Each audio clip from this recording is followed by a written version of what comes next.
우리나라 성인의 평균 수면 시간이 OECD 국가 중에서 가장 짧다고 하거든요. 그만큼 많은 사람들이 잠을 적게도 자지만 실제로 잠을 잘 이루지 못해서 고생하시는 분들도 많습니다.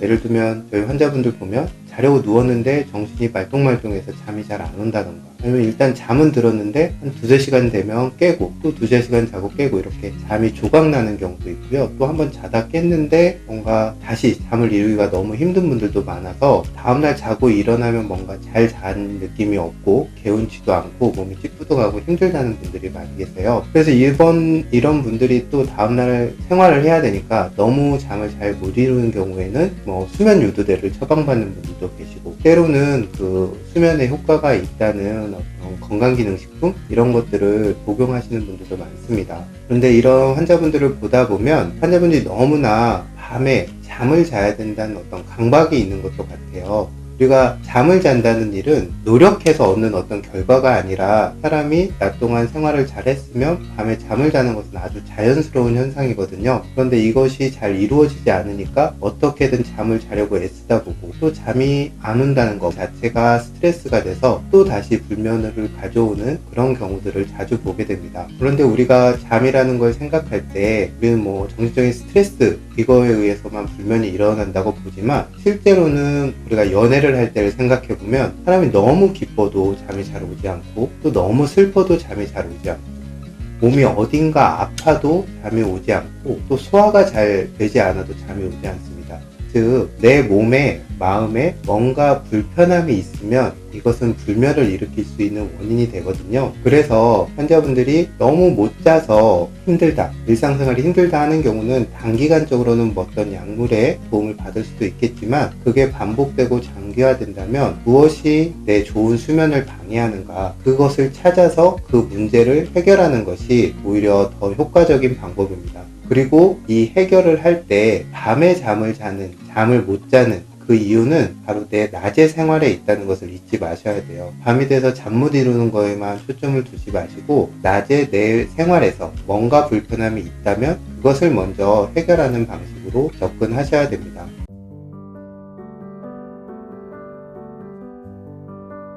환자분들의 불면증으로 고생받는 환자분들을 쭉 진료를 하다 보면 그 심리적인 기저에는 불안과 공포감이 자리 잡고 있다는 것을 발견하게 됩니다. 우리가 불안이라는 건 어떤 하나의 감정 같지만 실제로는 우리가 느끼는 모든 감정들이 어느 한계치를 벗어나면 사람은 불안해집니다. 그리고 이 불안이라는 신호가 우리 안쪽에 있는 가장 기본적인 감정인 두려움, 공포라는 신호를 켜게 되는 것 같아요. 실제로 일예로 아마존에 있는 소수민족, 이렇게 애정처 방식으로 살고 있는 사람들의 삶을 추적한 책 중에 잠들지 마, 거기 뱀이 있어라는 책이 있거든요. 그 책에 따르면 그 사람들은 하루에 몇 시간 이상을 이어서 자지 않는다고 합니다. 왜냐하면 계속 한 자리에서 오래 이어서 자다 보면 야생동물이라던가 이런 것으로부터 습격을 받을 수 있기 때문이죠. 그런 공포감이 우리 안에는 그대로 담겨 있거든요. 하지만 문명사회를 살면서 그 공포감이 잠들어 있다가 어떤 불안이라는 신호가 너무 증폭되면 그 불안이 그 공포를 일깨워서 불면을 일으키는 경우가 참 많습니다. 그래서 드러난 이유들을 일단은 치료하고 관리하는 것도 중요하지만, 이런 불안과 공포라는 신호를 줄이기 위한 어떤 생활 방식의 변화도 매우 필요합니다. 앞서 말씀드린 대로 우리나라 성인 평균 수명 시간은 OECD 국가 중에 가장 짧다고 하죠. 그런데 현대인의 질병 사망률 1위는 바로 암이고 우리나라의 자살률은 거의 세계 1위입니다.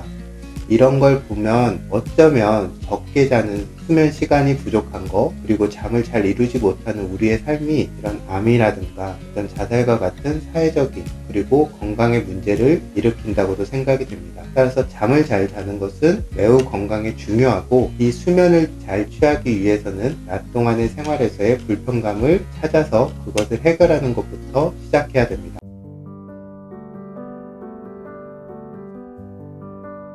불면증으로 고생하고 있는 환자분들에게 자주 권하는 음식이 있거든요. 그게 바로 대추 생강차입니다. 대추차, 생강차는 많이들 드셨을 텐데요. 실제로 한번 대추 생강차가 끓어오르는 모습을 생각해 보세요. 대추의 달콤한 향과 생강의 향긋한 그런 것들이 쭉 올라오면서 뭔가 마음이 또 따뜻해지고 편안해지는 그런 느낌을 받으실 수 있을 겁니다. 대추는 실제로 어떤 임상 데이터들을 보면 어떤 자양 강장 작용이 있어서 피로를 회복시키는 데도 좋고요. 근지구력도 키워주고 세포 수준에서의 면역도 촉진하고 항산화, 항종양 작용이 있다고 합니다. 한의학에서는 실제로 우리가 먹는 대추와는 조금 다른 멧대추의 씨앗을 산조인이라고 해서 불면증에 쓰고 있는데요. 우리가 먹는 대추의 과육에도 어떤 진정이나 최면과 같은 중추신계를 억제하는 효과가 있어서 불면증에 효과적인 걸로 알려져 있습니다. 그리고 한약 처방에서 대추는 실제로 어떤 성질이 맹렬한 그런 약재들의 약성을 좀 완화시켜주고 중화시켜줄 목적으로도 쓰는데요. 그렇게 따뜻한 대추차를 마시다 보면 어쩌면 우리가 좀 거칠고 힘든 사회에서 상처받은 우리들을 이런 대추가 좀 위로해준다, 이런 느낌도 받게 됩니다. 하지만 모든 음식과 식재료가 그렇듯 좋기만 한 것은 아니에요. 실제로 대추 같은 경우는 약간의 소화장애를 일으킬 수가 있어서 평소에 위장 기능이 좀 떨어지는 분들은 그 양을 조금 조절해서 드실 필요가 있고요. 특히 또 비만이라던가 당뇨가 있으신 분들 같은 경우는 그 대추의 양을 잘 조절하셔서 드시는 것이 좋습니다. 우리가 보통 대추를 그냥 통째로 끓이기도 하지만 대추차를 끓일 때 대추 살만 벗겨내서 생강과 함께 끓이다가 끓기 시작하면 불을 낮춰서 조금 옹글게 쭉 약불로 오래 끓이면 대추와 생강이 완전히 이제 약간 으깨질 정도가 되거든요. 그때 체에 걸러서 그 걸은 것을 한 번 더 끓이면서 물을 부어서 농도를 조절하고 마실 때 단맛이 조금 부족하다 하면 꿀을 조금 더서 드셔도 좋습니다. 우리가 흔히 한약을 이야기할 때 약방의 감초라는 이야기를 하잖아요. 한약 처방에서 실제로 보면 대추와 생강이 서로 배합돼서 약의 어떤 소화흡수라든가 양력을 높이기 위해서 대추, 생강이 함께 조화되는 경우가 많습니다. 대추와 생강은 서로 궁합이 참 잘 맞아요. 그래서 생강이 들어가서 대추가 아까 말한 대추의 소화장애를 좀 풀어주는 효과가 있고, 대추는 생강이 어떤 발산하는 그런 기운들을 조금 중화시켜주는 효과가 있습니다. 그래서 내가 불면을 위주로 대추 생강차를 마셔야겠다 하면 대추의 비율을 좀 더 생강보다 높여주고요. 내가 감기 예방을 위해서 또 대추 생강차를 응용해야겠다 하면 대추의 비율을 조금 낮추고 생강의 비율을 조금 더 높이는 방식으로 이용하셔도 좋습니다. 불면과 감기 예방, 이 두 가지 모두에 한번 대추 생강차를 이용해 보시길 권합니다. 요즘 마트에 장을 보러 가면 가장 눈에 띄는 과일 중에 하나가 딸기입니다. 그 색깔부터 해서 눈에 확 띄게 되죠. 딸기는 그 맛도 좋지만 사과산이나 구연산과 같은 유기산도 풍부하고 비타민C도 풍부하게 함유하고 있어서 우리 피로 회복에도 좋고요. 전반적으로 좀 열을 식혀주고 내려주는 작용들이 있어서 스트레스로 인해서 피곤한 현대인들의 건강에 매우 유용하고 맛있는 과일 중에 하나입니다. 그런데 이 딸기를 우리가 그냥 찢어서 먹는 방법도 있고 주스를 만들어서 먹기도 하지만요, 좀 더 색다르게 만들어서 맛을 즐길 수 있는 방법이 있는데요, 그게 바로 딸기국수입니다. 우리가 국수를 삶듯이 소면을 삶아가지고 딸기와 오미자청, 레몬즙, 그리고 한식 간장으로 만든 소스에 버무려서 먹고, 그 위에다 지금 계절에 구할 수 있는 나물들을 가볍게 들기름 간장으로 양념해서 위에 얹어서 먹으면 아주 색다르고 맛있는 그런 딸기국수를 즐기실 수가 있습니다. 이것은 음식보감을 함께 쓰신 고은전 선생님의 오리지널 레시피인데요, 계절에 딸기가 한참 나는 이 시기에 한 번쯤 이 맛과 향을 경험해 보시면 아주 좋을 것 같습니다. 그런데 저는 이제 한겨울에 딸기를 먹고 딸기국수를 해 먹으면서 한편으로는 걱정이 들기도 합니다. 제가 어렸을 때는 딸기라는 것이 늦은 봄, 제 기억으로는 한 5월경 이때쯤 먹었던 기억이 있거든요. 그런데 지금은 딸기의 제철이라는 게 오히려 이런 겨울철이 되어버린 것 같아요. 그래서 우리가 점점 뭔가 자연의 리듬에서부터 멀어지고 제철을 모르게 되는 철부지가 되는 건 아닌가, 그런 생각들도 하게 됩니다. 그리고 이 한겨울에 우리를 찾아오는 딸기처럼 우리가 걱정이 되는, 아이도 걱정하고 부모도 걱정하는 증상들이 있는데요, 그것이 바로 성조숙증입니다. 성조숙증은 말 그대로 아이가 너무 빨리 사춘기에 접어들고 2차 성징이 발현되는 증상인데요, 요즘 보면 초등학교 여학생들 같은 경우는 한 초등학교 4학년, 남학생들 같은 경우는 초등학교 6학년 즈음에 급성장기와 함께 사춘기가 찾아온다고 합니다. 그런데 이것보다 한 2년 정도 빠르게 사춘기가 찾아오는 경우를 성조숙증이라고 부릅니다. 그런데 이 성조숙증이 요즘 문제가 되는, 관심을 갖게 되는 것은 그 자체의 문제도 있지만 바로 키 성장의 문제 때문입니다. 왜냐하면 이제 성호르몬이 분비가 되게 되고 사춘기가 찾아오면 성장판이 닫히면서 성장의 가능성이 줄어들기 때문이죠. 그래서 아이도 또 부모도 키가 크지 않을까 해서 많이 걱정을 하게 됩니다. 그래서 요즘은 아이들의 키 성장에 관한 일종의 성장 클리닉이 또 하나의 어떤 의료 산업이라고 해야 될까요? 트렌드가 된 것 같습니다. 근데 저는 이런 것들을 조금 보면서 약간 걱정이 되기도 합니다. 아이들이 키가 크는 건 중요하죠. 그리고 치료가 필요한 성조숙증도 있어요. 그런데 너무 큰 키에 대한 스트레스를 아이들에게 주는 것은 아닌지 그런 부분에 대한 걱정이 들곤 합니다.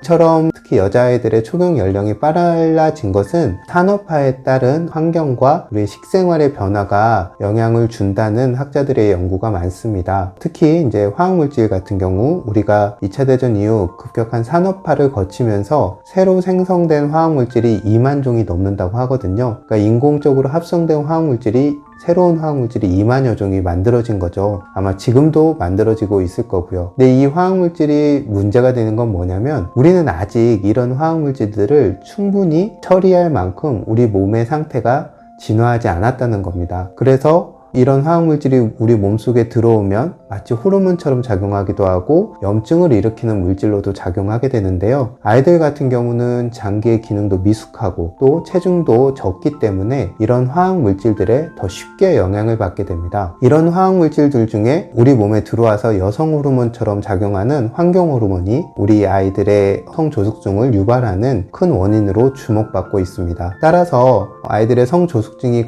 걱정이 된다면 어떤 인공 화학물질에서 일상생활에서 우리가 모든 용품들에서 인공 화학물질에 노출이 되거든요. 아이들 같은 경우는 이런 화학물질의 노출을 줄여주고 또 우리가 식품을 가공할 때 가공 첨가물이 들어가게 되는데요. 이런 인공적인 화학 첨가물이 들어간 가공식품들을 줄여주는 것이 좋습니다. 또 먹거리와 관련해서 아이들의 성조숙증이 빨라지는 것도 있는데요. 특히 이제 우리 몸에 필요한 영양은 결핍되고 열량은 많은 그런 음식들, 특히 설탕이라던가 농축된 과당이 들어간 가공식품들이 아이들에게 문제가 됩니다. 그런 경우는 이제 소화 비만의 문제도 일으키지만요. 아이들의 몸이 빨리 2차 성징을 발현하게 되는 그런 몸을 만드는 데도 영향을 주므로 이런 아이들의 음식 관리도 필요합니다.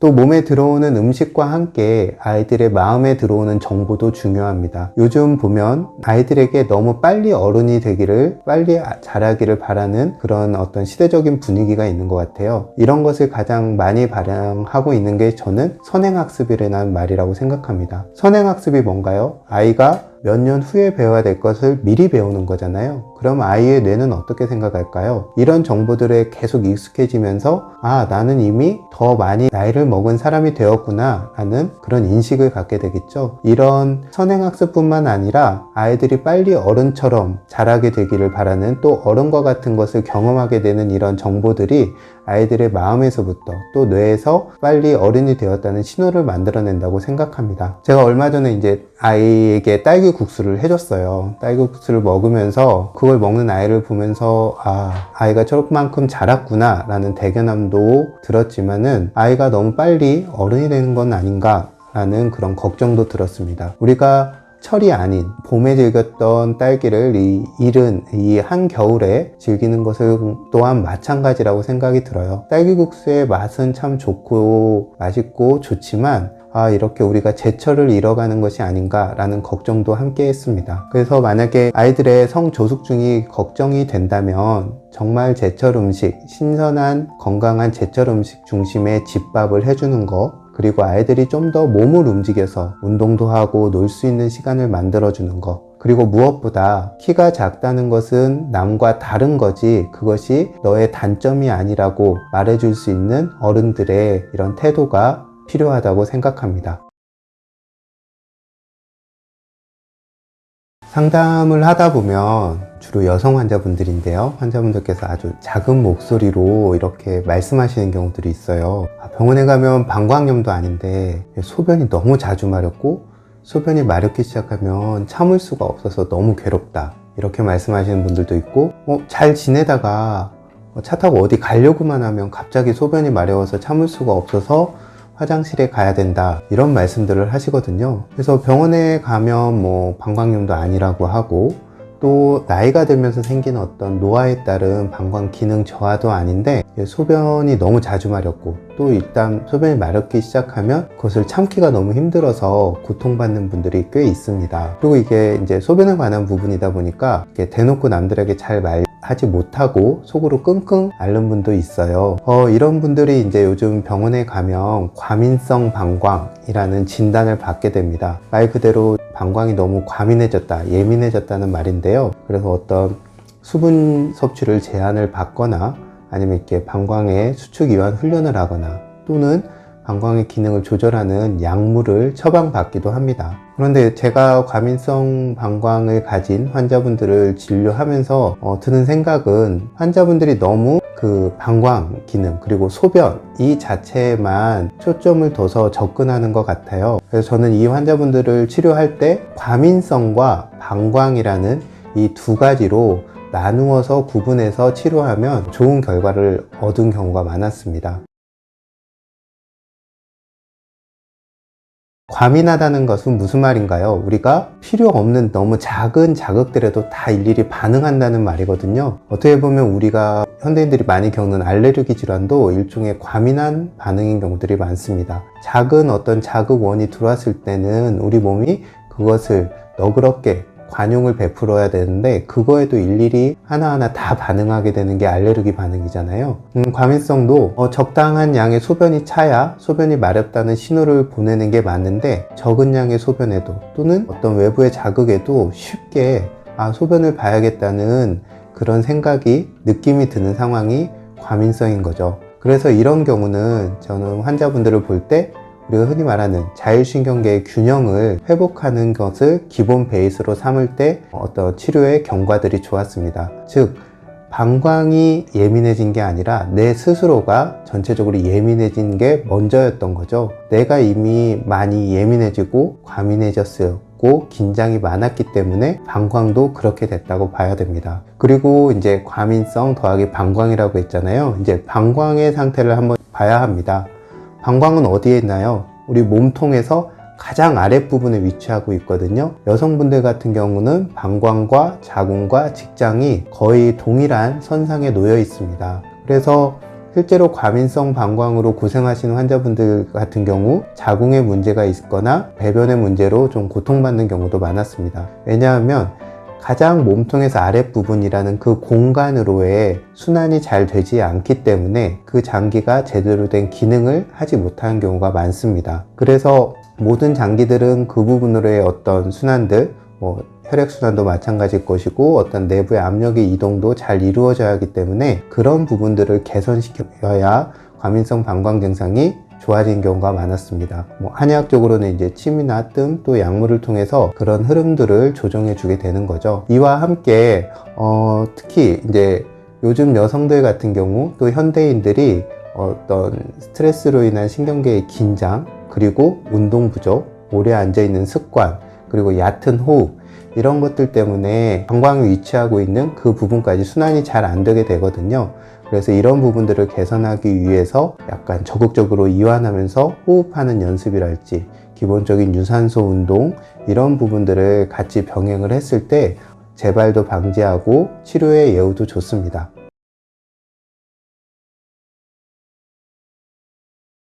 저는 이제 과민성 방광을 가진 환자분들에게는 주로 카페인의 섭취는 좀 줄이도록 하고 있어요. 아까 말씀드린 대로 신경계의 긴장이 기본 베이스가 되고 있기 때문에 그것을 긴장시킬 수 있는 카페인들은 가능한 한 적게 마시는 것이 좋습니다. 이 대신에 저는 이제 이런 분들에게 진피인삼차를 권해드리고 있습니다. 한의학은 우리가 건강하게 사는데도 또는 병을 치유하는데도 내부의 흐름, 한의학적으로 이제 기의 흐름이라고 표현하죠. 그 흐름들을 굉장히 중요시 하거든요. 그래서 이 흐름들이 원활하면 우리가 건강하고, 흐름들이 어디서던가 막히면 병이 난다고 봅니다. 그래서 저는 모든 병은 체하는 데서 시작한다, 이렇게 표현하기도 합니다. 그래서 이 흐름, 기의 흐름을 활성화시키는 약물들을 이기약물이라고 한약에서는 부르는데요. 우리가 지금 계절에 쉽게 먹을 수 있는 귤의 껍질인 진피가 이런 대표적인 이기약물입니다. 진피는 그런 약물들 중에서도 이 우리 몸의 아래 위로, 상하로의 소통, 순환을 돕는 작용들이 활발해서요, 목에 가래가 끼고 기침을 한다던가, 소화가 뭔가 잘 안 되고 답답하고 뭔가 담이 자꾸 생기고 이럴 때 진피를 쓰면 좋은 효과를 내게 됩니다. 이와 함께 우리가 이런 과도한 예민하고 긴장된 상태에 있다 보면 그런 스트레스 상황에서는 에너지를 많이 쓰게 되거든요. 그래서 전체적으로 예민하면서 피곤하고 기운이 떨어진 그런 상태인 경우들이 과민성 방광으로 고민하는 분들에게 많습니다. 그래서